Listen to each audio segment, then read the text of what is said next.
ही same हॉटेलसारखी लागणारी शेवभाजी आहे ना, अगदी शेव नसतानासुद्धा मी घरी बनवलेली आहे. आणि पाहू शकता किती छान अशी ग्रेव्हीसुद्धा झालेली आहे. आणि शेव मात्र मी इन्स्टंट बनवलेली आहे. ते तुम्हाला व्हिडिओमध्ये पुढे दिसेलच. तिखट, मसालेदार आणि खमंग अशी शेवभाजी जेवणात वाढली की जेवण आणखीनच चविष्ट लागते. चला तर मग या साध्या आणि सोप्या रेसिपीला चालू करूया. तर काय करायचं आहे, सर्वात अगोदर आपल्याला वाटण बनवून घ्यायचं आहे. खूप सारा लाँग व्हिडिओ नको यासाठी जे काही साहित्य आहे ना, ते मी अगोदरच भाजून घेतलेलं आहे. आता मिक्सरच्या भांड्यामध्ये भाजलेलं साहित्य टाकूया. जसे की भाजलेला कांदा, टोमॅटो, त्याचबरोबर सुकं खोबरंसुद्धा भाजून घेतलेलं आहे. धने घेतलेले आहेत.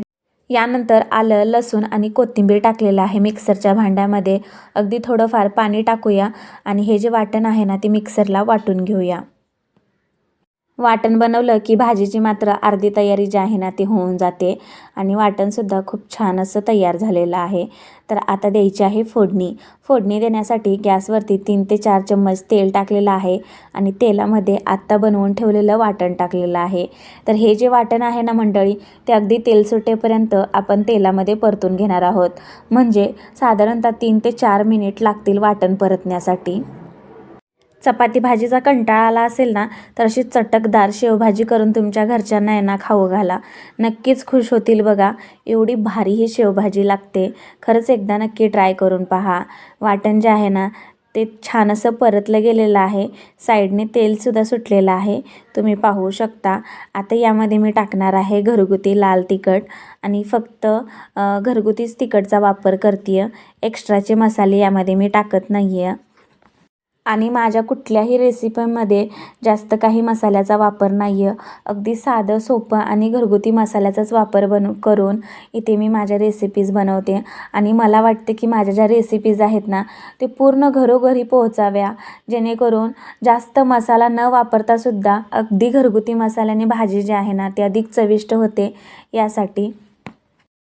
तर माझ्या आवश्यकतेनुसार इथं गरम पाण्याचा वापर केलेला आहे रस्सा बनवण्यासाठी. यामध्ये टाकूया चवीनुसार मीठ आणि एक उकळी फुटायला लागली ना, की यामध्ये आपण इन्स्टंट अशी शेव बनवून टाकणार आहोत. तर जेवढा तुम्हाला रस्सा हवा असेल ना शेवभाजीमध्ये, तेवढा तुम्ही करू शकता. आता करूया इन्स्टंट असा शेव तयार. आणि खरंच सांगते, ही जी रेसिपी आहे ना, ती खरंच खूप अप्रतिम लागते. एकदा नक्की ट्राय करून पहा माझ्या पद्धतीने. तर 1 वाटी बेसनचं पीठ घेतलेलं आहे.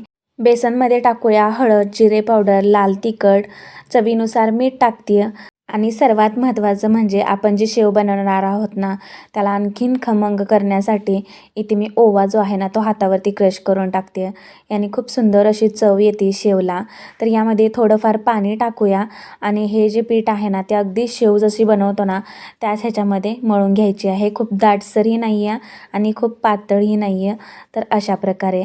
आणि पाहू शकता सेम असं जे पीठ आहे ना बेसनचं, ते आपल्याला बनवायचं आहे ह्या स्ट्रक्चरमध्ये.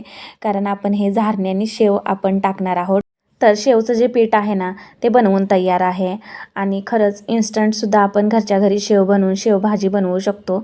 एकदा नक्की ट्राय करा. आणि एकीकडे पाहू शकता रस्स्यालासुद्धा उकळी फुटायला लागलेली आहे.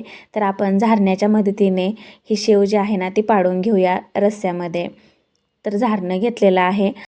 झारण्यावरती थोडंफार पीठ टाकायचं आहे आणि हलक्या हातानं असं प्रेस करायचं आहे, जेणेकरून झारण्याने खाली बघू शकता तुम्ही अशी शेव पडेल यासाठी. आणि शेव अजिबात एकमेकांना चिटकत नाही आहे. अगदी जशी बाहेरून आपण विकत शेव आणतो आणि भाजी बनवतो ना, सेम त्याच पद्धतीने ही जी शेव आहे ना, ती झारण्याच्या मदतीने बनवू शकतो. आणि पाहू शकता किती इझिली ही शेव जी आहे ना, ती पडत आहे. आणि आता शेव शिजण्यासाठी अगदी 5 ते 7 मिनिटे वाट पाहावी लागणार आहे. आणि पाहू शकता इन्स्टंट अशी शेवभाजी जी आहे ना, ती तयार झालेली आहे. अगदी सेम आपण हॉटेलमध्ये खातो ना, सेम त्याच पद्धतीने घरी बनवलेली होती आणि घरच्यांनासुद्धा खूप आवडली. त्यांनीसुद्धा खूप एन्जॉय केली. चपातीसोबत, भाकरीसोबत खावा, मस्त अशी लागते. तर तुम्हीसुद्धा ही रेसिपी आहे ना, घरच्या घरी नक्की ट्राय करा. आणि अशी शेवभाजी बनवली ना तर काहीच टेन्शन राहत नाही आहे. म्हणजे कसं बाहेरून विकत शेव आणून शेवभाजी बनवली की टाकल्यानंतर एक उकळी फुटायला लागली की लगेच गॅस बंद करावा लागतो आणि शेव मात्र खूप नरम पडतो आणि गाळ होऊन जातो भाजीचा. पण जर का तुम्ही अशी शेवभाजी बनवून खाल्ली ना की एकमेकांना शेव ही चिटकत नाही आहे आणि खूप सारा गाळसुद्धा होत नाही आहे. एकदम परफेक्ट अशी शेवभाजी जी आहे ना ती बनवून तयार होते. आणि सर्वात शेवटी टाकलेली आहे खूप सारी कोथिंबीर. मंडळी, गरम गरम भाकरी आणि झणझणीत अशी शेवभाजी हीच तर आहे अस्सल महाराष्ट्रीयन जेवणाची खरी चव. तर मग तुम्ही कधी करताय अशी इन्स्टंट शेवभाजी? करा आणि मला नक्की कमेंट्स करून कळवा कशी झाली ही शेवभाजी. आवडल्यास लाईक करा, शेअर करा आणि आपल्या चॅनलला नक्की सबस्क्राईब करा. चला मग ही रेसिपी आवडली असेल तर एक लाईक नक्की करून जा. धन्यवाद.